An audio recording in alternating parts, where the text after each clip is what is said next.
Sancta Alex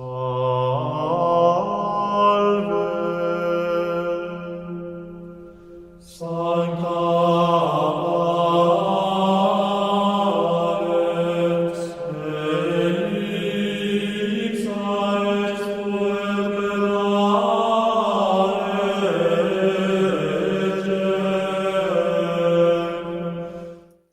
Fala aí, herege! Tá começando mais um HeresiaCast. Hoje é dia que se comemora a Reforma Protestante, dia da Reforma Protestante. E a gente vai conversar um pouquinho sobre... Não sobre a reforma em si, né? Porque a gente aqui não sabe nada de teologia, de história bíblica. A gente só vai jogar a conversa fora, falar um pouquinho realmente da reforma, falar um pouquinho de como foi da reforma para cá, como está hoje em dia, né? E hoje, especialmente, a gente tem a participação de um amigo aí, um convidado especial, que é o Thiago. Não sei se vocês viram nas nossas redes, no Instagram. Uma das curiosidades que a gente colocou lá sobre o HeresiaCast é que a ideia partiu justamente dele, né? Mas, por motivos de agenda e de conciliação, ele não pôde, né, na época, fazer parte do grupo, né? Então é isso. Antes de tudo, eu quero pedir para você se inscrever no nosso canal aqui, ativar o sininho para você receber as notificações. Todo sábado, às 6 horas, a gente está soltando um vídeo. E segue a gente lá no Instagram, no TikTok, beleza? Pra dar essa força pra gente aí, ó. Um amigo fazendo a propaganda do HeresiaCast aí. Então, meu nome é Lucas, o Augusto você já conhece, o Nathanael você já conhece. Vou pedir pro Thiago. Fala aí, Thiago, se apresenta aí. Tá? Fala aí, beleza? Você aí, por favor. Então, meu nome é Thiago Vinícius. Como o Lucas falou, parte da ideia, né, da criação do HeresiaCast partiu de mim, mas aí por motivos de agenda, né, talvez vocês devem saber já, todos nós éramos colegas de trabalho na mesma empresa, mas tanto pela agenda pessoal como por fatos, né, que ocorreram, a gente não pôde estar todos juntos no início do HeresiaCast. E hoje eu fui convidado, né? Tive a possibilidade de estar participando aqui do HeresiaCast, né? Espero estar trazendo algum conhecimento aí do pouco que eu sei, né, nesse bate-papo aí sobre a reforma protestante. E é isso. Beleza, é isso aí. Show de bola. O pouco que o Thiago sabe é 10 vezes mais que todo mundo que sabe, tá, gente? Nada, que isso. Pra caramba, mas eu tenho uma reclamação a dizer. Vocês me convidaram para participar de um programa que iria ao ar no dia 31 de outubro, dia do Halloween. Eu me preparei para falar do Halloween, não me preparei para falar da reforma. Eu nem sei o que é isso. Acho que vocês erraram aí comigo, hein? Então cadê a fantasia? Tinha que ir fantasiado. Não deu tempo. Não deu tempo. Esse já é um primeiro ponto bem bacana da gente falar, né? Foi no último episódio, a gente comentou sobre estatística de crescimento das denominações, né, das religiões cristãs do Brasil. E os cristãos protestantes, até 2030, segundo as estatísticas, ultrapassariam os cristãos católicos, né? E assim, ou seja, a maior parte dos brasileiros é protestante, mas por que o dia da Reforma Protestante é tão posto de lado em face de um feriado que nem é tão nosso assim, né? Halloween. A gente não comemora Halloween. E às vezes mesmo esquecido, né? É esquecido, é completamente esquecido. E o pior de tudo é que é sobrepujado por um feriado que não é tradicional brasileiro. Halloween é uma coisa bem americana, né, cara? O brasileiro incorporou isso. E pagão, exatamente. E completamente pagão, exatamente, entendeu? Então, por que a gente dá tanto espaço assim para um feriado que, além de não ser brasileiro, é pagão, em vista do dia da comemoração da Reforma Protestante? Tendo em vista que, dentro em breve, a maior parte dos brasileiros será protestante. Falta conhecimento, falta divulgação. Segundo a estatística que o Alan trouxe. Né?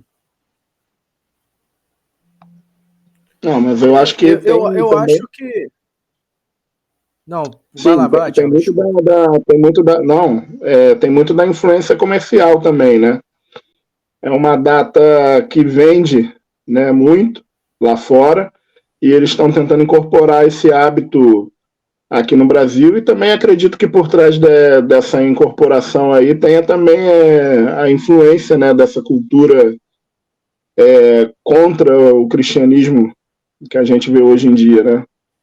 Então tem esse fator também auxiliando aí na propagação aí do Halloween. E eu também acredito que seja um pouco também da a falta de interesse das igrejas em ensinar a história. Hoje em dia, infelizmente, as pessoas, elas dentro da igreja, elas não aprendem nem o conhecimento histórico, nem propriamente conhecimento bíblico. Basicamente, o que é ensinar nas igrejas é aquela teologia do vai dar tudo certo, é aquilo que vem que Jesus vai mudar a sua vida, e a palavra em si, a história da igreja, como ela surgiu, ela ficou um pouco para trás. Infelizmente, hoje em dia, dentro das igrejas, é mais ou menos isso aí que o Thiago falou. É um pouco comercial, né? Até mesmo dentro das igrejas, eles querem só arrecadação, só dinheiro, só esse tipo de coisa, e a palavra fica um pouco de lado, e, consequentemente, a história, né? Que é menos interessante. Tem aquela questão que a gente já sempre discutiu, né, no princípio lá, que a letra mata, né? O pessoal não gosta muito de ler, principalmente aqui no Brasil, né? A gente vê muito isso. Não tem essa cultura da leitura e talvez assim, por conta disso, muitas igrejas acabam não buscando essa ligação histórica, né, com a reforma protestante, né? Elas não se veem inseridas, né, nessa linha temporal. Não vê que elas são fruto de um movimento que começou séculos atrás com alguém que questionou, né, a Igreja Católica, né, que comandava, era a única, exclusiva na época, né, detentora da verdade aí do cristianismo. Então acho que eles não se veem ligados, até por conta de não estudar, né, a história das igrejas protestantes. Acredito que por isso eles não... Você tocou num ponto interessante, que assim, você pensa, isso pode até acabar se tornando uma coisa cíclica, né? Porque realmente, né, tem muito essa visão de que essa leitura errada do texto que diz que a letra mata. E as pessoas têm esse bloqueio com relação ao estudo, né? Elas preferem... Não que uma coisa anule a outra, mas as pessoas preferem o que é espiritual da coisa, o que é misterioso, de revelação, daquela dita revelação, né? Mas tem esse bloqueio com a revelação escrita, com a revelação que já nos foi dada. E isso se estende para qualquer tipo de leitura, até uma leitura secular, mas uma leitura secular que remonte à época, a data, a época e os fatos da reforma. Mas você vê, se a gente continua, se a gente não, né? Porque é como é hoje, mas se sempre continuar assim nessa de que não vou estudar porque a letra mata, não vou ler porque a letra mata, mas o espírito vivifica. Você pensa se Lutero pensasse assim, né? Talvez a igreja católica ainda seria, como o Thiago disse, a única, a detentora. Né? As pessoas têm medo de questionar. Até porque quando hoje você questiona nas igrejas, o que a gente fala hoje não é hoje, dia de 31 de outubro, é hoje no cenário atual, né? na era atual. Você questiona qualquer coisa dentro da instituição, você prontamente já começa a ser posto de lado, rechaçado, combatido. Então, talvez se as pessoas tivessem...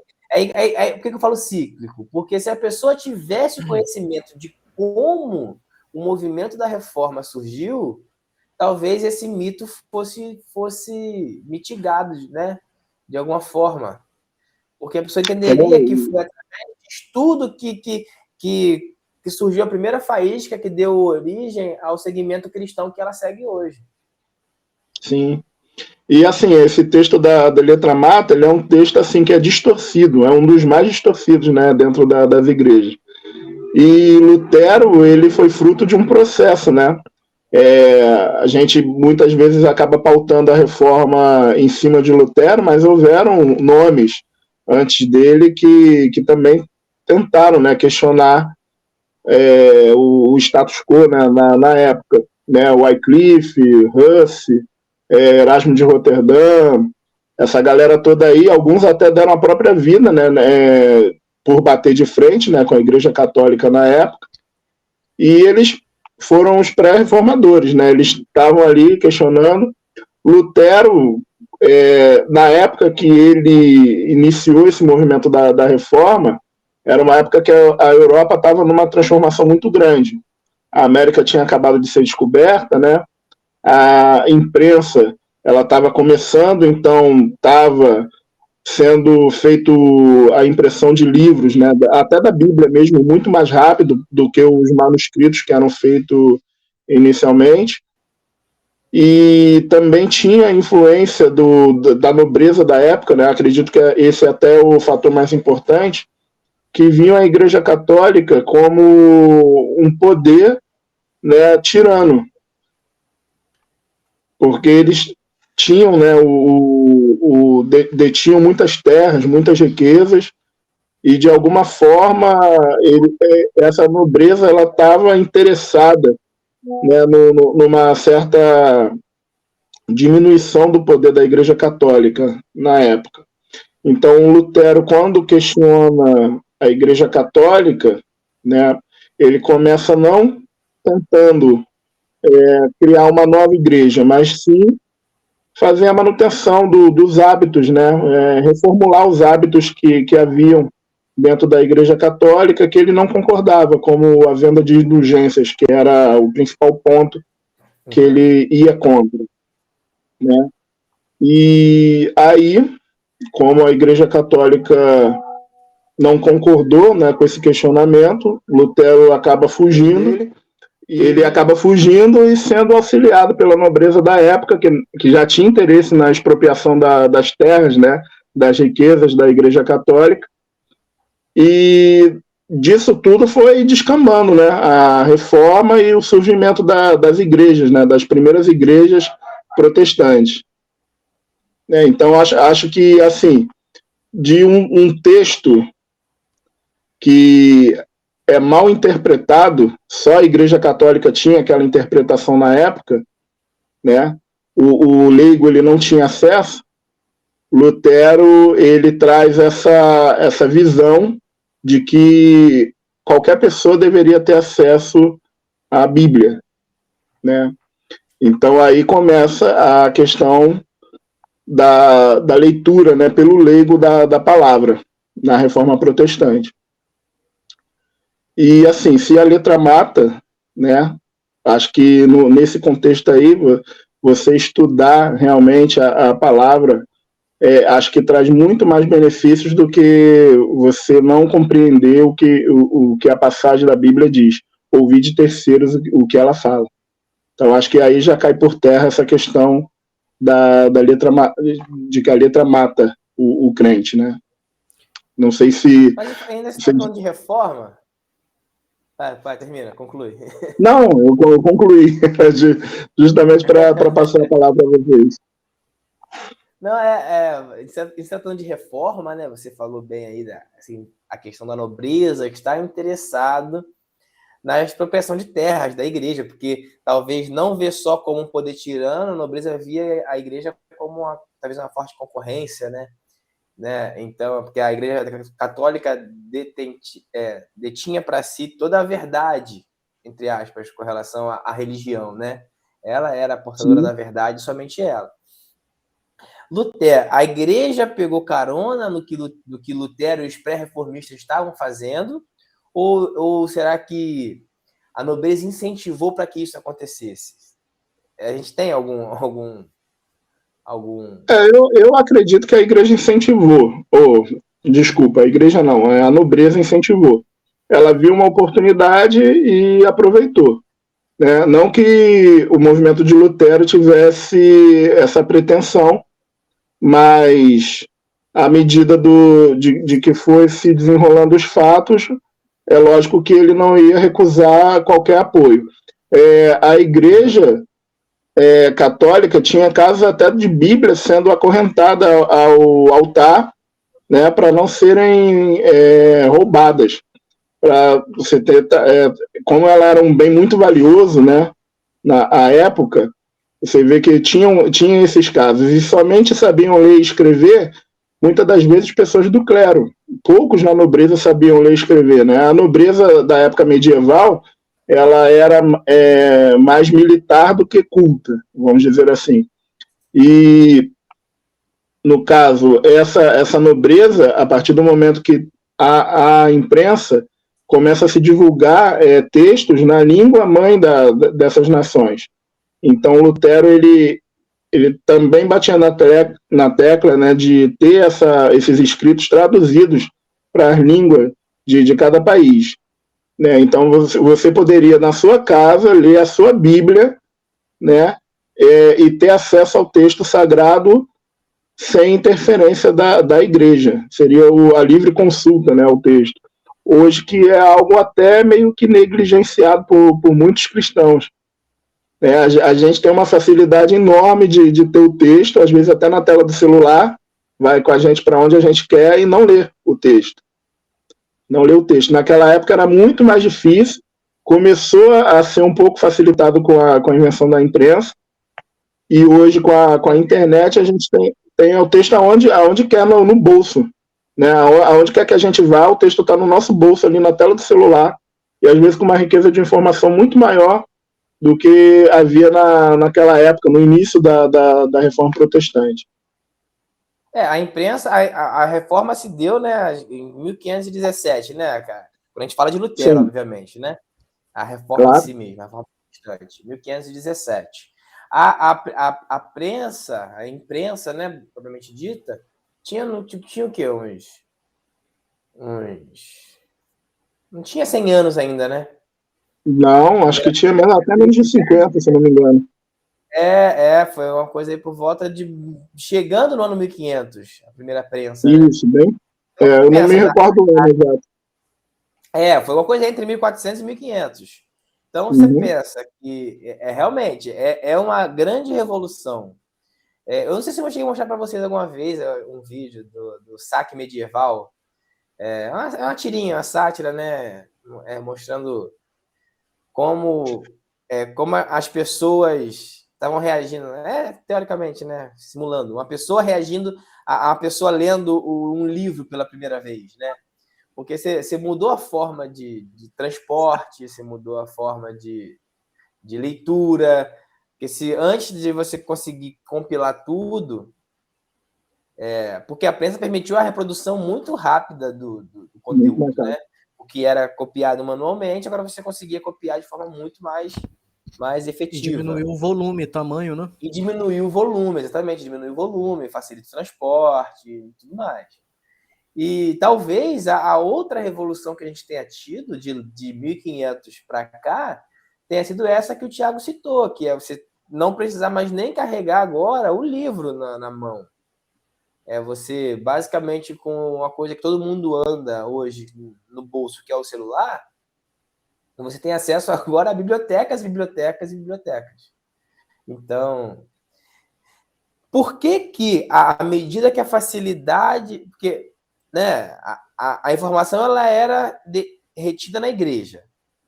E aí a informação ela passa a ser acessada de forma mais fácil. E as pessoas começam a se informar melhor, elas têm acesso direto àquilo ali. Por que nos tempos atuais, onde isso se tornou ainda mais fácil, por que será que as pessoas não se interessam tanto? Por conta da novidade, eu acredito, na época, que era você ter a Bíblia para ler na sua língua. Acho que as pessoas se interessavam mais. Me lembro até de uma esquete do Leandro Hassum, que ele falava sobre as religiões, né, e falava sobre a missa católica. Né? Então era sempre em latim, era complicado da pessoa entender. Né? ou não entendia nada, né? Não entendia nada, né? Ou não entendia nada. Então, você ter a Bíblia, né, para ler na sua língua e ter uma pessoa pregando na sua língua, lendo o texto na sua língua, acho que mudava muito a cara do culto, né? E tem também essa questão, né? A reforma protestante ela não alterou só o fato de nós podermos ter acesso ao texto sagrado, ela também mudou a liturgia da igreja, né? A liturgia católica era centrada na Eucaristia, foi um dos sacramentos que Lutero manteve junto com o batismo, mas era centrado na questão da Eucaristia. E no caso da Reforma Protestante, a liturgia protestante ela passou a ser centrada na figura do pregador. Né? A exposição da palavra tomou uma proporção assim central no culto, né? De tal forma que até a gente pode levantar como uma crítica essa figura do pastor ser exclusiva da exposição da palavra no culto. Porque a própria configuração da igreja hoje, se você reparar, torna o crente um ouvinte e o pastor fica num ponto elevado, pregando a palavra para uma massa, que às vezes ouve, mas ouve até de forma desinteressada o que está sendo exposto. Né? Talvez se a exposição da palavra fosse mais participativa, pode ser que nós teríamos cultos mais proveitosos. Né? Isso é uma crítica que eu levanto, não sei se todo mundo concorda, mas eu acredito que, sim, a palavra ela tem que ser exposta, né, no culto, mas essa figura do pastor acabou ficando centralizada na exposição da palavra. O culto, a liturgia do culto protestante acabou ficando centralizada na figura de uma pessoa só. Não, sim, eu concordo, e pegando carona no que você falou, já te dou a palavra, Natan. Antes que só para poder já pegar o gancho.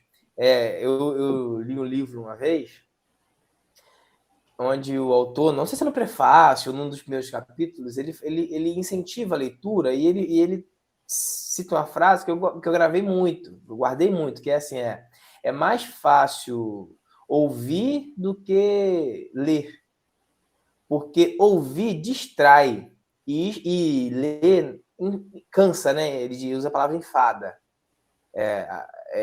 E aí ele complementa assim, e aí está o risco das pessoas se tornarem tipo assim, ouvintes do pastor e não seguidores de Cristo, né? Uma coisa do tipo assim, não com essas palavras ao certo. Então, talvez seja isso. O ouvir, o só ouvir, te distrai, te relaxa, enquanto ler faz você pensar, refletir, e isso cansa um pouco. Então, as pessoas elas estão mais em busca dessa distração do que realmente em busca do conhecimento. Porque a pessoa que está em busca do conhecimento em si, mesmo que ela esteja ouvindo, ela vai, como você disse, às vezes a pessoa ouve de forma desinteressada, descompromissada. É só mais uma etapa da liturgia do culto. Ela não entende aquele momento como um momento de aprendizado, não vê aquele momento como, né, como uma oportunidade de agregar alguma informação, tudo mais. Então, assim, realmente, eu concordo com a tua crítica, embora eu veja uma certa dificuldade de aplicar em certos momentos. Como eu já falei isso aqui de dezenas de vezes. Sei lá, bom, o culto do domingo à noite, eu sempre vi ele como sendo um culto, como é que eu posso dizer, um culto proselitista, né? É o culto onde você vai chamar aqueles que estão ali, que não fazem parte ainda, para que venham. Então, eu sempre achei que a mensagem do culto do domingo, que é o culto dos visitantes, entre aspas, que é onde, geralmente, é o culto onde você convida um amigo não crente para ir, onde você leva um familiar e tudo mais, essa mensagem tinha que ser uma mensagem mais evangelística, né? A mensagem de chamamento, ao arrependimento, à conversão, e até que no final tem aquele momento de apelo, né? Que chama de apelo e tudo mais. Então, num ambiente assim, voltado para esse chamamento, eu acho que fica um pouco, por questão até de ritmo, de segmento, não sei se caberia uma participatividade, né, junto com o orador. Mas a igreja tem muitos momentos que, infelizmente, são muito negligenciados, que são cultos de ensino, propriamente dito, que aí sim, eu acho que tem que haver essa troca. A escola bíblica dominical, o Alan não está aqui hoje porque, né, teve que dar aula na escola bíblica, eu acho, uma coisa assim. Então, assim, é um momento que é tão negligenciado que chegou ao ponto de uma vez lá na igreja, quando eu estava na igreja, o meu líder na época chegar para mim e falar assim: cara, eu estou pensando em mudar aqui a forma da EBD dos jovens. E se a gente tivesse um EBD tipo culto, que a gente toca os louvores, e depois alguém prega, e a gente toca um louvor de novo e encerra. Aí eu não acho legal. Porque o momento da EBD é a faísca, é o que restou da tua proposta, Thiago. É o que restou de onde você consegue ter uma interação, uma troca, um questionamento, uma exposição, uma dúvida. Então, realmente, assim, esses momentos tinham que ser melhor inseridos dentro da liturgia ali semanal, dentro da rotina semanal das igrejas, né? Deveriam haver outros momentos assim. Eles ficam muito reclusos à escola bíblica, muito restritos ao momento da escola bíblica, né? O Nathan quer falar agora? Não, você citou sobre essa participação, mas isso já acontece nas igrejas pentecostais, né? Onde o pastor ali inicia o culto, ou o dirigente do culto, e vai se dando a oportunidade, as pessoas de alguma maneira participam, as pessoas louvam. Essa forma mais tradicional você vai ver nas igrejas mais históricas, né? Que é a presbiteriana, que é a que tu está frequentando, não é isso? Ou tu está na Batista? Não, Batista. Então, a Batista, a presbiteriana, a metodista já está indo mais para um lado pentecostal também. Então, nessas igrejas mais modernas, tirando as neopentecostais, né, que são aquelas grandes, a IURD, que também as pessoas não têm acesso a participar, a interagir, as igrejas pentecostais, no padrão ali Assembleia de Deus, sei lá, Brasil para Cristo, as pessoas têm essa oportunidade de interagirem também. E, de alguma maneira, isso ajuda, porque eu vou com meu amigo, eu vejo meu amigo falando alguma coisa, talvez isso me motive a estar no lugar dele, algo assim do tipo, entendeu? A poder estar apresentando alguma ideia, né? Exato. E, assim, o Lucas falou, né, sobre ouvir o pastor e não ouvir a Cristo. A palavra, ela diz, né, que a fé vem pelo ouvir, né, e ouvir a palavra de Deus. Eu acredito muito que esse ouvir a palavra de Deus é relacionado com você ler a Bíblia, né? Porque por mais que a gente ouça da boca do pastor, a gente está ouvindo uma interpretação de terceiros. É muito útil, sim, num primeiro momento, mas você ter o acesso, se você pode ler o texto, é importantíssimo, porque você pode conferir se aquilo realmente bate com o que é dito na palavra, né? Ler, conhecer o texto bíblico, né, como uma espada. A Bíblia é uma espada, né, uma arma que nós temos que estar afiando, né, fazendo a manutenção dela, né, através de uma leitura regular.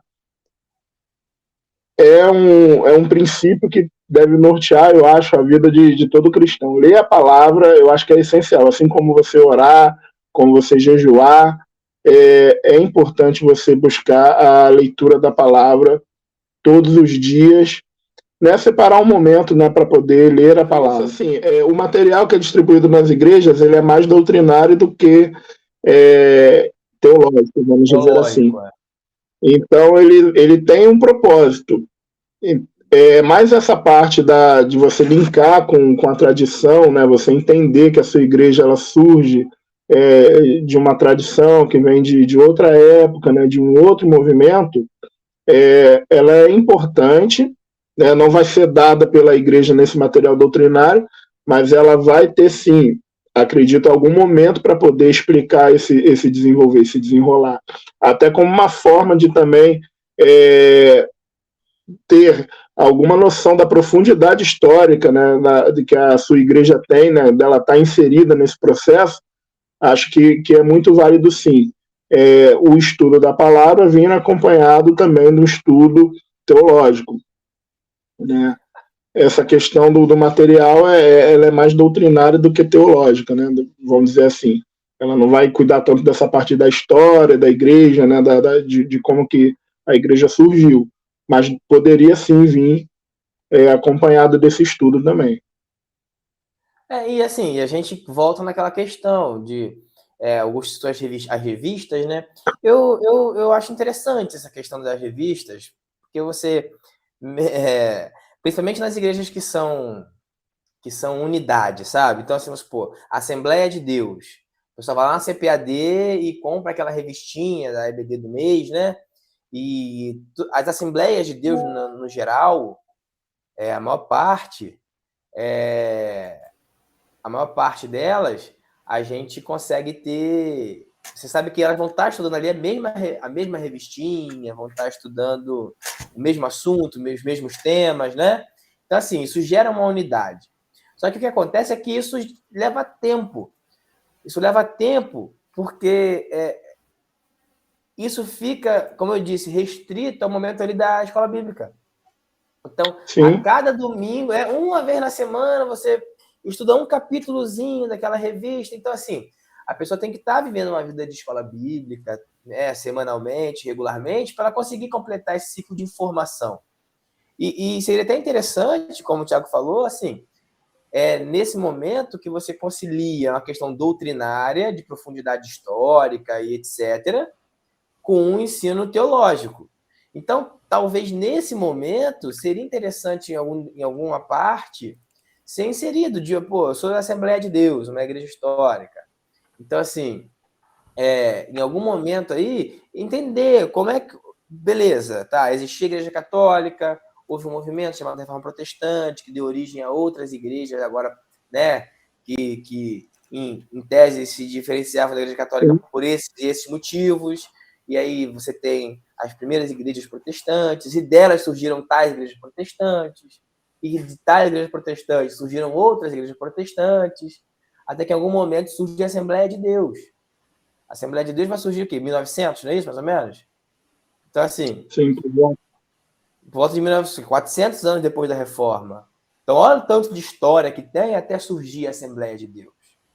E quantos assembleianos sabem disso? Eu não sei se são muitos, se são poucos, mas, né? Quantos assembleianos sabem disso? Então, assim... da onde surgiu, quem influenciou...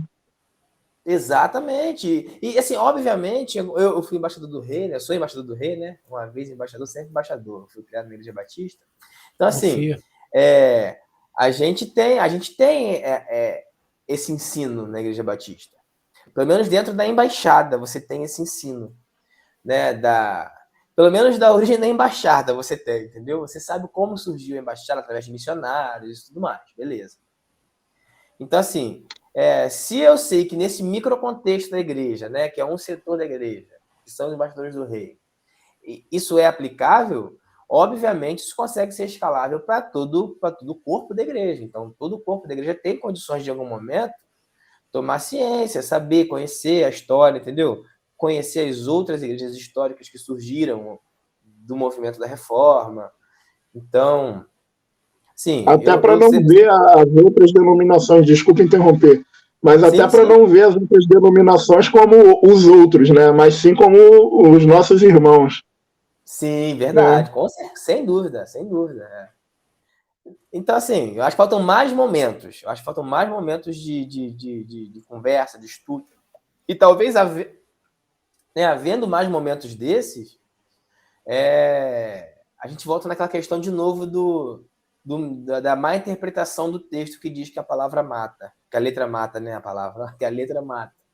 Então, assim, é isso. Acho que falta estudo. Falta momentos na igreja, assim, momentos na igreja de troca. Se você tem uma hora de estudo teológico na semana, às vezes 2, se você comparar com o quantitativo de horas que tem um culto, acaba sendo muito pouco, às vezes, até para você poder estar retendo uma informação. E você passar um contexto histórico em cima do contexto mesmo da palavra, né, do estudo da palavra, você entender, né, porque, na verdade, Jesus Cristo ele é a manifestação de Deus na história humana, né? Então você acaba estudando também a história da igreja como uma continuidade dessa história, né? da história da Bíblia, né?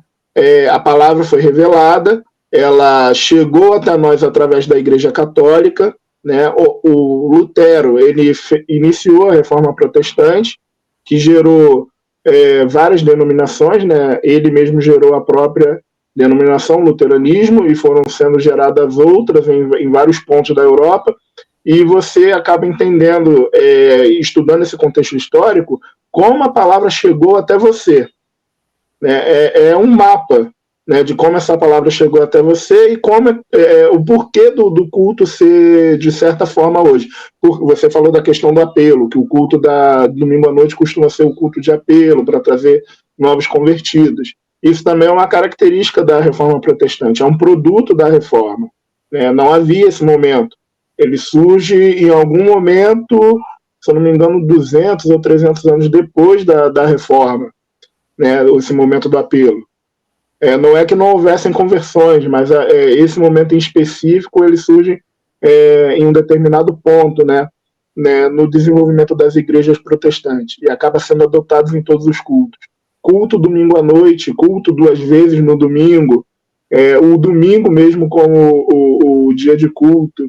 Todas essas questões elas acabam sendo, de alguma forma, questionadas ou desenroladas depois da Reforma Protestante. Então, você estudar esse contexto histórico, ele não auxilia só você entender a história da igreja, mas também entender como a igreja é hoje e, de certa forma, você reter melhor a palavra, entender o porquê aquilo é feito daquele modo.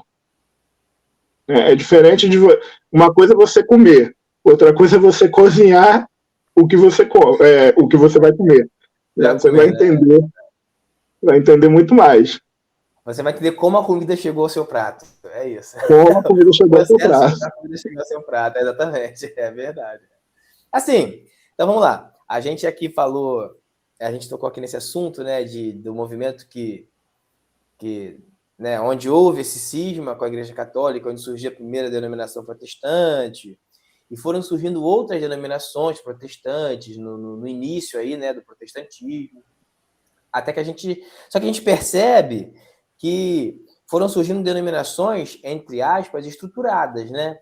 Então, a gente até falou isso também já em alguns outros episódios, onde você vê que de uma denominação, por divergências teológicas, surgem outras denominações. Um caso aqui bem talvez mais conhecida é a questão do surgimento da igreja batista, né? Que é a igreja que rompe com a liturgia do batismo, que questiona a liturgia do batismo por aspersão, dizendo que não só entre outras coisas, mas principalmente, né, o motivo do nome batista, né? Que é a igreja que acredita no batismo por imersão. Então, assim, esse surgimento de uma outra denominação estruturada se dá por motivos meramente teológicos, né? Por divergências teológicas. E a gente vai avançando na história protestante, e a gente tem esse movimento pentecostal, né? Onde inicia-se o movimento pentecostal, que é onde surgem as denominações como... Se eu não estiver falando besteira, me corrija alguém aí, tá? Onde vai surgir a Assembleia de Deus, Deus e Amor, não sei, alguma coisa assim do tipo. Essas igrejas pentecostais, né? A Assembleia de Deus, ela nasce isoladamente, cara. Os missionários suíços, né? Suíço, eles vêm para o Brasil, eles vêm com a revelação, a Assembleia de Deus surge aqui no Brasil, em Belém do Pará. Aí... mas a gente está falando das ondas, né? Sim. Se não me engano, essa é a segunda onda. A Assembleia de Deus é a primeira onda. Aí depois vem o Brasil, se não me engano, Brasil para Cristo, Deus é Amor, seria a segunda onda, né? Igreja do Evangelho. Aí depois eu acho que um movimento diferente são as neopentecostais, né? Que já aí é a terceira onda. A quarta onda, a terceira ou quarta onda.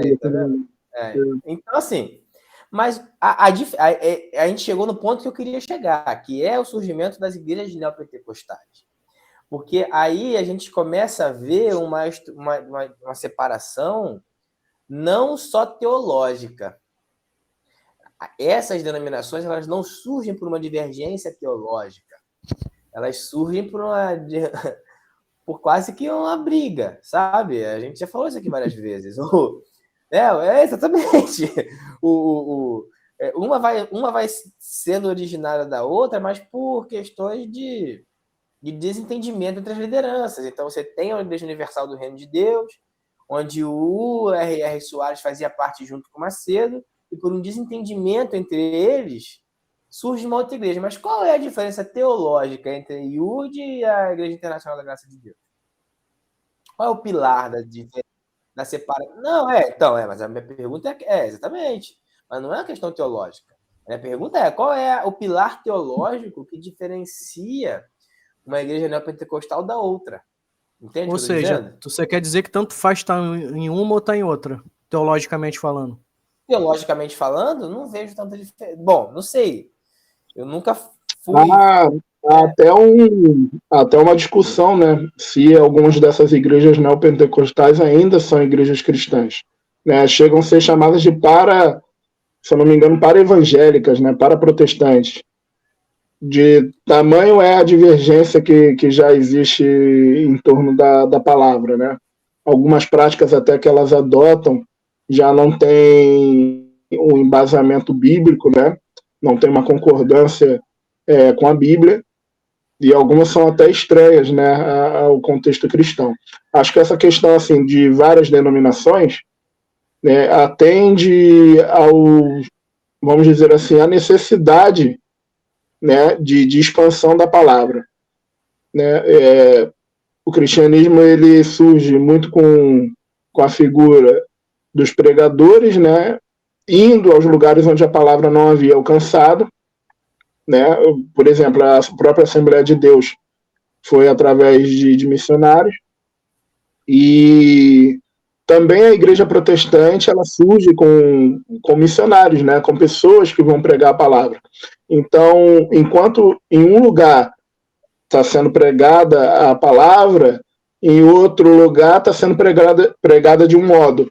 Acredito assim que há divergências, né, mas desde que elas não interfiram no credo básico do cristão, né, isso não afeta a palavra, né, não afeta o desenvolvimento do cristianismo. Pode haver uma divergência com relação ao próprio, vamos supor, ao próprio batismo, né, se é por imersão, se é por aspersão, se pode criança receber o batismo ou não. São diferenças menores, né, entre as denominações. Mas não pode haver discordância entre aquilo que é essencial para o cristão, que é entender que Jesus Cristo salva, né, e que todos nós fomos regenerados para viver uma vida em Cristo, né, morrendo para o mundo. Acho que não pode ter a divergência da centralidade da palavra. Né? Não é uma busca pela prosperidade, não é um mover, né, uma busca incessante pelos dons que deve nortear a vida do cristão, mas sim essa busca pelo reino dos céus, né, buscar mais de Cristo na nossa vida. Não sei se eu estou divergindo um pouco aqui do assunto, mas eu acho que essa questão da denominação surgir por uma divergência entre uma liderança e a pessoa que questionou ela, eu sempre vejo o questionador se estivesse na figura de Lutero. Lutero ele questionava a indulgência na Igreja Católica, mas ele não queria a separação da Igreja. Ele só separou da Igreja porque foi perseguido, né, ameaçado até de morte pela própria Igreja. Então ele tinha um desejo de fazer a manutenção da fé da Igreja Católica, né? De reformular, né, alguns princípios que a Igreja Católica praticava naquela época. Então, eu acho que nessa questão, se for por ego que surge uma denominação, eu vejo a Igreja muito como a tendência a ela se isolar e acabar gerando uma pregação muito diferente até de outras, né? Cada vez mais se isolando, né? Cada vez mais pregando algo diferente da palavra. Mas é o que eu consigo, é exatamente assim que eu consigo enxergar o movimento neopentecostal. Tanto que você chamou aí de forma branda de para-evangélicos, mas eu já assisti Sermão do Nicodemos, que é onde ele classifica a IURD como seita. Porque sabe que dentro do meio cristão tem essa separação, né? Então, sempre que algumas denominações que são cristãs, para a cristandade, na sua maioria, são tidas como seitas, como os Testemunhos de Jeová, os Mormons, a Adventista do Sétimo Dia, e o Nicodemos classifica lá no sermão dele, eu não estou dizendo que ele está correto ou não, mas ele classifica a IURD como uma seita herética, né? O nome do sermão dele são seitas heresias, alguma coisa desse tipo. Então, assim, mas você tocou num ponto interessante. Você falou que Lutero não queria se romper com a igreja. Justamente por isso é o nome, reforma. O que é uma reforma, né? Você tem uma casa. A sua casa foi construída de certa forma. E com o decorrer do tempo, ela foi se deteriorando. Uma coisa que era assim no começo foi ficando de outra forma, né? Por desgaste do tempo, por um choque que alguém bateu, alguma coisa caiu e quebrou um pedaço da parede, uma porta caiu a maçaneta, enfim. Vamos reformar a casa. Vamos tornar a casa como ela era antes do tempo passar. Vamos voltar com a casa, vamos retroceder, vamos voltar a como era antes. Então, o que nós temos nessas atualizações não são meramente reformas, são renovações, digamos assim, né? Não é você voltar ao que era antes, você não está reformando, você tá estendendo, você está ensinando coisas diferentes, porque essa teologia neopentecostal, ela surge com a grande característica da teologia da prosperidade. Hoje em dia tem pregação que nem a Bíblia abre, né? Exatamente. Mas e se abrir o celular, pode? Pode. Oi? Pode. E se usar o celular? De repente abriu celular, a Bíblia e usou o celular. Você estava falando isso cedo aí. Ele está falando... Não, tem um monte de celular. Sim, se fosse só usando a Bíblia pelo celular, sem problemas. Mas não usa nem a Bíblia no celular. Vai fazer comparações, metáforas.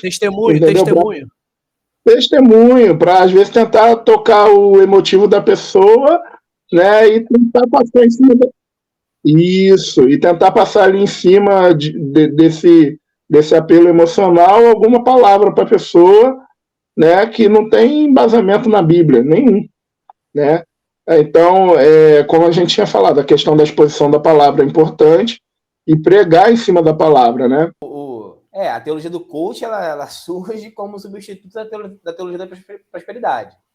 É a maquiagem da teologia da prosperidade. A teologia da prosperidade já está bem mal vista, então reformula isso e surge a teologia do coach. Mas então, Sim. Então esse é o ponto que eu queria chegar. As igrejas hoje ainda precisam de uma reforma? Essa reforma tem que ser constante? A reforma já aconteceu e é isso? Então, tem um ditado que diz que quem faz manutenção não precisa de reforma. A reforma é sempre algo doloroso, né? Algo mais dispendioso do que você fazer a manutenção. É um hábito muito saudável, até não sei se todas as igrejas adotam esse hábito, mas a assembleia entre os membros, né? Levar isso à questão, né? Questionar como está sendo dirigido o culto, né? Como está sendo realizado a exposição da palavra, né? Então, acho muito importante, sim, fazer a comunidade inteira participar, né? E buscarem um entendimento maior da palavra, né? E essa questão de reforma, hoje a gente vê até algumas pessoas querendo revisar a Bíblia, né? Revisar a Bíblia. No tempo da Reforma também é importante a gente dizer que Lutero ele não concordava com alguns livros que nós temos hoje na nossa Bíblia protestante. ele não via esses livros com bons olhos, né? Tem, por exemplo, o Evangelho de Tiago, não era um consenso entre todo mundo na época da Reforma, porque era um evangelho que se apoiava nas obras. Era chamado de um evangelho de palha, só servia para jogar no fogo, né? E Lutero, ele batia muito na tecla da salvação pela fé, justificação pela fé. Essa questão de obras e fé, até hoje, ela perdura, né? Se debate entre os protestantes, mas eu acredito que essa questão de um livro, né, a gente revisar a Bíblia, acho que isso não caberia se a gente tivesse um entendimento maior da palavra. Não, você falou bem a questão de fazer manutenção, né? Mas eu sempre gosto de bater nessa tecla de que até a manutenção, eu não vou dizer que nada deva ser mudado, mas quando você faz a manutenção de algo, bom, eu tinha a maçaneta na minha porta e ela caiu. Então eu vou lá e ponho a maçaneta de volta no lugar. Eu até posso botar uma maçaneta diferente. Mas qual é a minha ideia? Que haja uma maçaneta na porta, para que eu possa abrir, para que eu possa trancar. Então, assim, as pessoas sempre vivem em busca de novidade. E isso é um ponto complicado. As pessoas estão sempre querendo novidade, novidade, novidade. Eu ouvi também... Cara, eu acho que foi o Rodolfo Abrantes falando sobre isso. Dizendo que ele tinha tido uma interpretação diferente sobre a passagem que diz que nós temos que ser como crianças. Obviamente, a interpretação clássica dessa passagem, que vai falar da pureza das crianças, da inocência e tudo mais, não se perde. Ele não está dizendo que uma interpretação anula a outra. Mas ele passou a entender essa palavra como com também um outro olhar. E o exemplo que ele deu foi de uma criança para quem você apresenta uma brincadeira nova. Então, assim, você chegou para a criança com uma brincadeira nova. A criança fica maravilhada com aquela brincadeira. E aí você brinca com ela uma vez. Você brinca com ela de novo, ela continua maravilhada com a brincadeira. Ela adorou aquela mágica que você fez com ela. E aí você brinca a terceira vez. A criança adorou de novo pela terceira vez. Você já está saturado de fazer a brincadeira com a criança, porque já encheu o saco, já cansou. Mas a criança quer que você faça a quarta vez, a quinta vez, a sexta vez, a mesma brincadeira. Então, assim, as pessoas elas sempre querem uma novidade em cima da palavra. Sendo que a gente tem que ser como essa criança, que vai ouvir a palavra pela 10ª vez e vai ficar maravilhada com a mesma palavra, que quer dizer a mesma coisa. Porque a mensagem ela tem que deixar você maravilhado com o que ela é. Não precisa que ela tenha algo novo para que te deixe maravilhado, entende? Então, assim, não sei se eu estou me fazendo entender. As coisas não precisam sempre ser atualizadas. A gente só tem que reformar, de trazer as coisas para o que elas são, porque isso já é o suficiente. Você não precisa ficar sempre inventando coisa nova, renovando, e sim reformando, mantendo o que é. Na realidade, a palavra ela se mantém ao longo da história. São 2000 anos e a mesma coisa. E nessa ideia de tentar ficar inovando, criando métodos, é justamente nesse momento que se perde. Exatamente. É justamente aí que... Porque a palavra... Pode falar, a palavra, basicamente, é manter a cristandade de Cristo como centro. É isso, não adianta. É o que eu falo, cara. As pessoas estão preocupadas em criar entretenimento para atrair pessoas. Né? Essa busca desenfreada. Não, eu tenho que criar alguma coisa, eu tenho que atrair os jovens. Irmão, se a palavra por si só ela não bastar, então a chama do evangelho, ela não... Se o evangelho por si ele não bastar, não vai ser uma palhaçada, uma dancinha, um jeito de se vestir de retardado que vai atrair pessoas. Aliás, pode até atrair, mas você não vai conseguir firmar as pessoas, entendeu? Ó, eu vou falar algo aqui, vou tentar não transparecer quem é a pessoa. Uma determinada pessoa presenciou num culto a uma dessas tipos de revelação aí, foi direcionada para ela. essa pessoa ficou maravilhada e ela, naquele momento, ela ingressou dentro de uma determinada igreja, devido àquilo que o pastor falou a respeito dela. Hoje em dia, essa pessoa não está mais na igreja. Ao meu ver, ela buscou fundamentos em algo que não tinha... melhor, ela firmou a sua raiz num terreno que não era forte o suficiente para suportar. Então, eu não sei o que aconteceu, mas em dado momento da caminhada dessa pessoa, ela se perdeu. Ou seja, ela não estava num terreno propriamente... um terreno bom. Ela não firmou a fé dela num terreno que traria segurança, um terreno sólido, ou seja, hoje ela não está mais. Por quê? Qual o terreno sólido para manter a pessoa na igreja? É a palavra nua e crua, é o basicão. É o basicão que sempre funcionou. É o basicão. Eu vejo isso de duas formas. A gente tem que pensar bem nisso.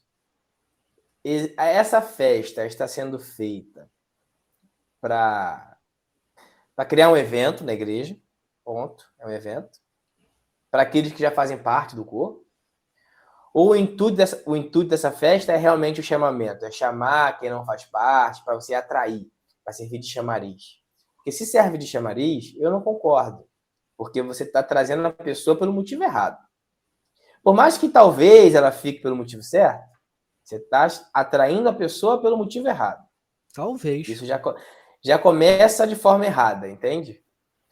Mas se é assim, existe esse corpo aqui, a gente quer se divertir de certa forma.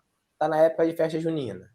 Vamos fazer uma festa com comidas típicas da época e tal. Eu, particularmente, não vejo problema não, entendeu? Gospelagem eu nunca concordei não, mas aí é cada um com o seu, entendeu?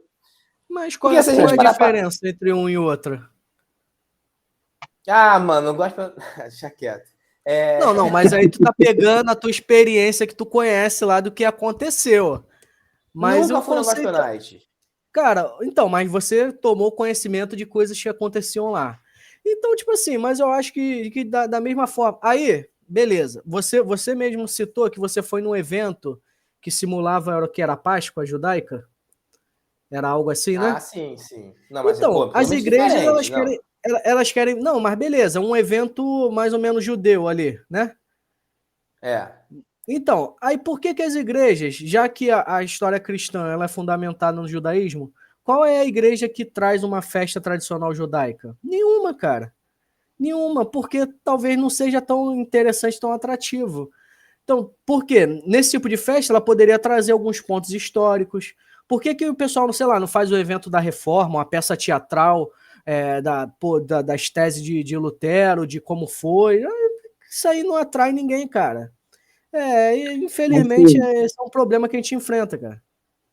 Aproveitando aí o gancho do Natan, essa questão de elementos, né, judaicos dentro da igreja, eu acho que isso é só mais uma forma que se tentam adotar nas igrejas para poder estar dizendo que a igreja ela está buscando aquela unidade original, né, aquela originalidade histórica, né, da igreja, que ela não é contaminada, vamos dizer assim, né? Eu acho isso daí muito problemático, porque apesar da fé cristã ter nascido do judaísmo, né, é importante a gente entender da onde vem na fé judaica o entendimento do cristianismo, né, o que foi transportado do judaísmo para o cristianismo. Nós somos gentios, todos nós aqui somos goim, né? Então, não vejo por que adotarmos os costumes judaicos, seguirmos eles à risca, né? Isso acho que não traz para nós, não agrega, né, nenhum valor, né, enquanto cristão, para a nossa fé.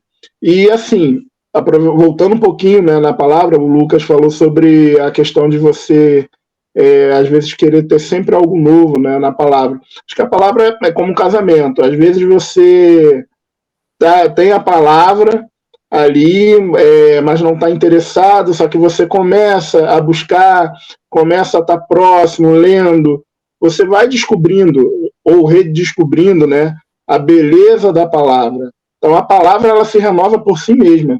Não é necessário você ter uma revisão do que está escrito. Ao meu ver, você não precisa alterar a Bíblia para gerar inclusão ou tirar falas que ofendam certas pessoas. Eu acho que a Bíblia ela se renova por si mesma e se explica por si mesma. O contexto histórico está aí para poder explicar, né? O próprio contexto teológico da palavra. Então, eu não vejo essa necessidade. A palavra, você lendo ela, você visitando ela, dificilmente você não vai se encantar por ela, né? Dificilmente você não vai sentir vontade de ler a palavra, quanto mais você lê. Agora, se você deixa a Bíblia parada na estante pegando poeira, dificilmente você vai ter interesse em ler a palavra. Só ouvem, né? Eu acho que a palavra... As só ouvem.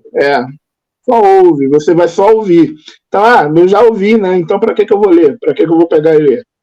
Mas aí, aquela passagem que o pastor leu, ela está dentro de uma outra passagem maior ainda. Que, às vezes, o que o pastor falou não está linkado exatamente com aquela passagem, né? E aquele livro ele foi escrito com um propósito diferente. E o próprio livro ele está dentro de um grupo de livros que tem um outro tipo de propósito, né? Todos eles, lógico, apontando para Cristo. Mas se você ler, você vai conhecer a palavra. Então, dificilmente você vai se deixar de perder o interesse, né? Vai deixar de perder o interesse na palavra. Dificilmente você vai se deixar levar pelo que os outros falam e também de perder esse interesse na palavra. Então, eu comparo a Bíblia com um casamento. Você tem que estar sempre comparecendo. Vamos botar nesse termo. Tem que estar sempre ali com a palavra. Cara, eu só queria falar a questão que eu citei sobre o Augusto falou sobre festa junina, essas coisas. Eu tô fazendo um comparativo, porque se é para fazer uma festa, que se faça algo que você vai trazer algo histórico, um aprendizado. Não é que eu quero que se insira os elementos judaicos dentro da igreja, não. É só um comparativo. Se é para trazer algo, quero fazer uma festa, faz algo histórico que de alguma maneira vai agregar conhecimento. Entendeu? Foi isso. É bem assim que eu tava assim. Eu ainda tenho meu pé atrás com essa questão da inserção dos elementos judaicos dentro do contexto do cristianismo hoje, entendeu? Os dois pés atrás, na verdade. Mas depois que eu participei desse jantar, foi um jantar de Páscoa, de Pêssar. Então, assim, eu refleti bastante depois que eu participei, porque eu fui lá participar, fui convidado, não vi problema, fui lá, participei, foi bacana, foi legal. Então, assim, isso me fez pensar em algumas coisas. Eu vou desenvolver um pensamento aqui, mas vou dizer onde eu quis chegar. Porque, assim, primeiro ponto, eu enxergo essa volta, essa tentativa de inserção de elementos judaicos sempre em compensação a elementos pagãos que foram inseridos dentro da cultura cristã. Como, por exemplo, as pessoas com quem eu tenho contato, que são, dessas formas, assim, restauracionistas, elas sempre equivalem. Então, por que não comemorar a Páscoa e sim o Pêssar, que é a Páscoa judaica? Porque dentro do cristianismo, a gente comemora a Páscoa como a ressurreição de Cristo. Mas essa comemoração, ela já está totalmente permeada de conceitos pagãos, como a questão do ovo, do coelhinho e tal. Então, frente a... Exatamente, Ostárias, Easter, né? Ostária. Então, assim, frente a essa cultura pagã que se foi inserida no meio cristão, reformemos isso. Tiremos essa cultura que não é nossa e vamos colocar pelo menos algo, como você falou, Natan, que se aproxime, já que é para comemorar a ressurreição de Cristo, porque o Pêssar apontava para a vinda do Cordeiro, não é? Né? Esses rituais judeus, eles apontavam para a vinda de Cristo. E por isso que eu acho que eles não são... A gente não tem que continuar fazendo isso. Primeiro que a gente não é judeu, a gente é gentil, como bem o Thiago falou. E sem contar que, para nós cristãos, o Messias já veio.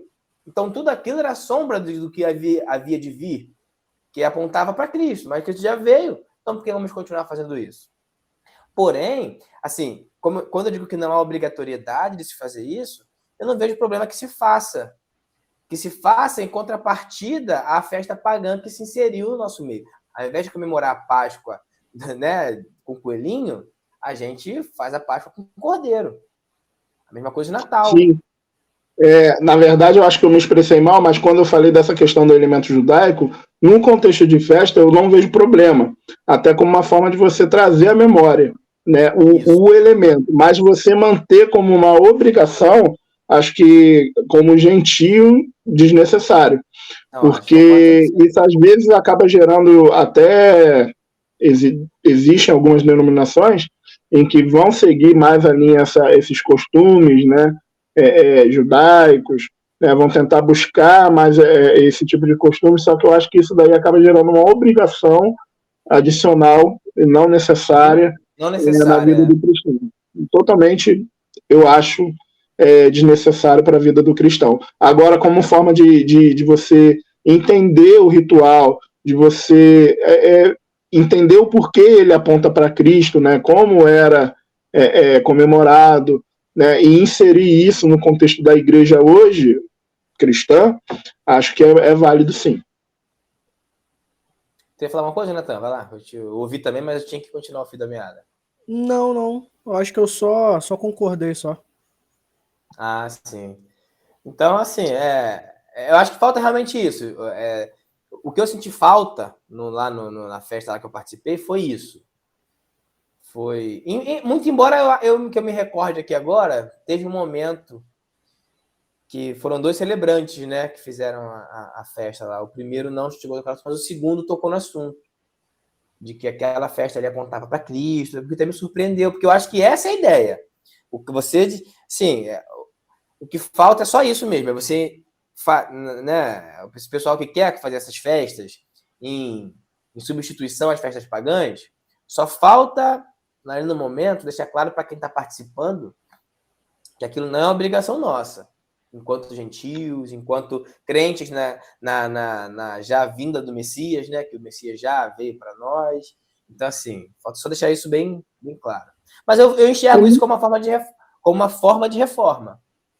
Porque, nem que você não participe da festa, mas bastando você entender o que é a festa pagã e o ritual em si, apontando para Cristo, já seria suficiente. Né? Você já evitando, né, essa parte mais pagã das festas que a igreja comemora. Porque, de fato, a igreja católica, ela, para poder ganhar terreno, né, em cima do paganismo, ela acabou coincidindo muitas datas, né, em cima das próprias festas pagãs. Mas, enfim, isso já é um assunto, né, para outro episódio. É muito, muito assunto, né, a gente falar sobre essa questão do paganismo versus cristianismo, mas acho que é muito válido, sim, você entender, não cumprir, não precisa cumprir, até porque nós somos gentios, o Messias já veio, né, e nós cremos em Cristo. Então, o que era comemorado anteriormente são sombras. Né? Comemorar novamente não tem problema nenhum, né? Não vejo problema nenhum, como uma forma de você entender o culto em si, mas ter a obrigatoriedade de cumprir não é necessário. Até porque ninguém hoje, dentro do meio cristão, faz circuncisão, né? Então, deveria. Depende, né? Depende. Se tiver uma fimosa aí atacada, faz, né? Não como forma. Não, mas eu entendo, olha só. Não como forma ritualística de aliança com Deus. Uma forma de saúde. Que ninguém faça isso. Agora, com a coisa de saúde. Né? Exatamente. Então, assim, mas vamos lá. Então, acho que a gente já está se caminhando para o fim, né? Mas, assim, o que a gente estava falando aqui, até que a gente entrou nesse assunto de paganismo versus cristianismo, por quê? No século IV surge a Igreja Católica, Apostólica Romana, e há essa incorporação, né? Depois da ascensão de Cristo, surgiram as igrejas primitivas, com os apóstolos e tudo mais. No século IV há essa sincronia, essa conversão de Lutero, de Constantino, e surge a Igreja Católica em Roma e tudo mais. E muitos elementos, muitas liturgias pagãs são né, incorporadas ao dito cristianismo, né, católico romano. E Lutero rompe com muitas coisas que surgiram nesse período, né, entre o surgimento da Igreja Católica e a data da Reforma. Ele né, questiona diversas coisas dessas, mas Lutero, acredito eu, que não questionou tudo. Lutero, enquanto um monge, né, católico lá, ele questionou muitas coisas, mas não questionou tudo.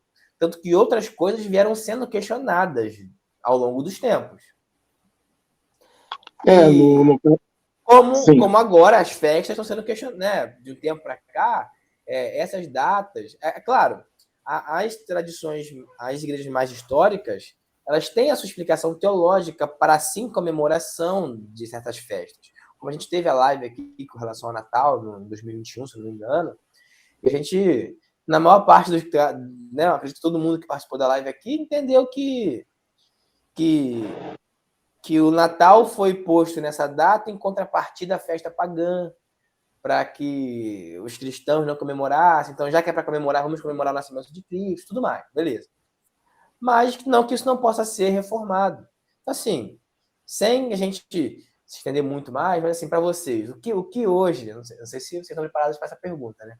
Mas o que hoje ainda falta reformar dentro do que existe hoje dentro da teologia? Então, como eu tinha falado antes, eu acredito que muito da liturgia do próprio culto, acho que poderia ser, sim, reformulada, repensada para incluir mais os membros, né? Não ficar restrito só a quem tem ministério dentro da igreja, a quem tem um cargo dentro da igreja. Não deixar que o crente seja só um ouvinte passivo, né? Que ele chegue lá, fique sentado de cabeça baixa na cadeira, às vezes olhando a notificação do celular, e saia só com um cumprimento da igreja, né? Mas que saia cheio da palavra, realmente. E expor mais a palavra, né? Eu não sei se é a realidade de todas as igrejas, mas eu percebo que hoje há muita ênfase na celebração, né? na música dentro da igreja, e acaba havendo um detrimento da palavra, em detrimento da palavra. Há cultos aí em que você pega uma exposição de palavra, tem 30, 40 minutos e fica quase 2, 3 horas de música. Não que a música não seja importante, né? O louvor ao Senhor, mas acho que pode ser feito de modo diferente. Às vezes até uma música cantada a capela, né? Somente o coro da igreja cantando, chega a ser, acho que mais tocante, né? Mais vivo em termos de louvor do que uma música instrumental. Né? Então, acredito assim, que se nós formos falar de reforma, de mudar alguma coisa, eu apontaria para a liturgia. Acho que a palavra precisa ter uma centralidade, mas não uma centralidade focada numa pessoa, mas sim no entendimento de todos os irmãos, todos os crentes participando dessa leitura da palavra, né? Uma leitura mais ativa dentro da igreja. Então, cara, são vários nesse tempo aí de caminhada, né? Eu acho que isso aí, a questão da palavra, aí eu discordo um pouco do Tiago na questão de botar para participar do culto comum, né? Eu não acho, mas eu acho que deveria ser talvez investido mais na educação teológica dentro das igrejas, sei lá, pegar quem quer estudar, quem quer aprender, investir. Por exemplo, eu fiz teologia, mas eu tive que pagar, porque em nenhum momento, nenhuma das igrejas que eu participei se ofereceram a pagar. Quer aprender? A gente vai custear. Então eu paguei no meu bolso e beleza, eu queria aprender e fiz. Entendeu? Eu acho que falta esse investimento mais na educação teológica, entendeu? Preparar as pessoas, preparar as pessoas com palavra realmente, não ficar só, como a gente falou no início, testemunho, Deus vai fazer, Deus vai mudar, não, ensinar as pessoas também, não só estarem prontas para os dias ruins, como também para os dias maus, né? E assim, e toda essa bobeirada que a gente vê, principalmente nas igrejas pentecostais, essas coisas aí, para mim tinha que acabar, essas Vocês sabem, né, o que eu tô falando, esse pula-pula, roda-roda, gente descontrolada, parece um bando de retardado mental, e mais retardado é quem filma. Cara. Porque cara, porque uma coisa é você tá ali, tá no culto dentro da tua igreja e tá acontecendo aquilo ali. Se você acredita naquilo, se você acha que aquilo é ok, se você tem base para isso, beleza. Mas vem um doentão lá em filme e joga na internet, aí fica aí quem tem menos fé ou quem tem uma fé diferente escarnece, isso não é saudável. Olha, eu posso dizer de pessoas não cristãs que já viram esses tipos de cenas que realmente afasta um pouco elas do cristianismo. Né? Que elas perguntam se é assim, se toda a igreja é desse modo. Exato. Então isso afasta um pouquinho. Então eu acho o seguinte, se a tua igreja acredita nesse tipo de movimento, tem essa teologia inserida, então faça dentro da tua igreja. Acabou. Só isso. Viu? Aí, recapitulando, né, a Igreja Católica ela surge no século IV, né, já bem depois da Era Apostólica, né, somente aí no século XVI é que a gente tem a Reforma Protestante. Durante todo esse período, a Igreja Católica ela foi detentora, né, da palavra, e com Lutero, né, nós tivemos essa questão, né, de ser contra a venda de indulgências, né, do perdão dos pecados através de compra, né, essa questão também da leitura da palavra diretamente pelo crente, né, e da pregação também na língua nativa, né. Então, com Lutero fundou o luteranismo, depois João Calvino o calvinismo, né, trouxe a doutrina da predestinação absoluta, e por aí foi, né, surgindo as outras igrejas, né, os presbiterianos, depois os wesleyanos, né, a própria Assembleia de Deus surge depois no momento do pentecostalismo, chegando até os dias de hoje. Né? E eu queria até aproveitar para poder citar também que um dos objetivos de Lutero, né, que seria uma reforma dentro da Igreja Católica, acabou sendo alcançado depois, porque tendo visto, né, a contra-reforma, exatamente, tendo visto que as igrejas protestantes elas começaram a se disseminar, né, a própria Igreja Católica lançou a contra-reforma, né, criou aí os jesuítas que foram pregar no Novo Mundo, né, para os pagãos, e proibiu a indulgência, né, que era um dos pontos que Lutero batia muito em cima, acabou proibindo a venda de indulgências e fez o Concílio de Trento, que reformulou aí a fé católica, se eu não me engano, até o século XX. Né, eu acho que não teve muita alteração até o século XX, na fé católica. Então, todo esse movimento histórico acabou, acredito eu, contribuindo, né, para que a fé cristã ela fosse revivida, né, de certo modo. Acho que de outro modo, talvez, poderia se abrir até um espaço para um declínio, né, da fé cristã, naquele momento que era a Renascença, em que estava tendo uma influência muito grande de ideias da antiguidade, né, na Europa.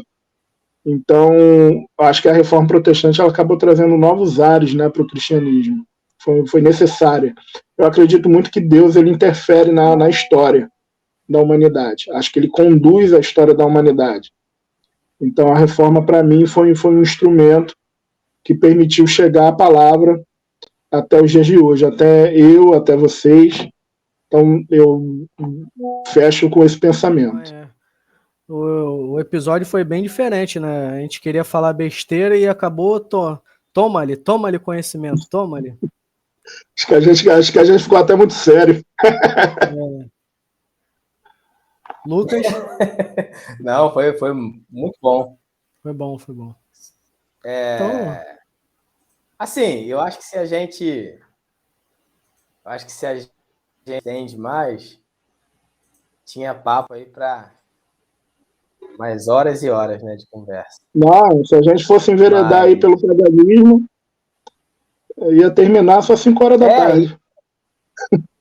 Não, e até mesmo dentro da questão da contra-reforma, você tocou num ponto interessantíssimo, que é por que esperaram a igreja protestante se disseminar para então pensar numa contra-reforma, que é basicamente fazer o que Lutero a princípio queria. É basicamente porque estava perdendo fiéis, né? Então a gente vê que desde o começo, esse, né? É não perder Teve fiel. a questão da igreja anglicana, né? Que ela manteve o rito da igreja católica, mas acabou ficando sob a direção da coroa, né? Da Inglaterra, tá até hoje, né? Até hoje o monarca da Inglaterra é o chefe da igreja anglicana. Então, tudo isso, acho que essa influência da nobreza, né? Estimulando a igreja protestante no princípio, ajudou muito, né? E acabou assustando um pouquinho a Igreja Católica e trazendo aí essa contra-reforma. E teve a Inquisição, né? Que voltou com a contra-reforma. Então, é isso aí. Então, assim, gente, realmente, como o Nathan disse, é um episódio diferente para vocês aí. Teve um pouquinho de teologia. Teologia não é o nosso forte. Mas, assim, primeiramente, queria agradecer o Thiago aí por ter participado com a gente, ter disponibilizado esse tempo aí pra gente. Muito obrigado mesmo, cara, de coração. Valeu, Foi um tempo muito proveitoso. Espero que todos vocês tenham gostado. Então, assim, mais uma vez, não esquece de se inscrever no canal, ativar o sininho, dar o like aí, para dar essa força pra gente. Segue a gente no Instagram e no TikTok, tem bastante coisa lá. E assim, ó, vou lançar o desafio para você provar. Você que está assistindo aí, para você provar que tu é crente mesmo, que conhece de reforma, não vale pesquisar no Google, hein? Escreve nos comentários aí quais são, como o Augusto disse, os 5 solas da reforma, beleza? Para a gente saber que você chegou até o final, né? Assim que o pessoal fala. Então, eu acho que é isso aí, deu para a gente trocar uma ideia maneira. Valeu, até a próxima.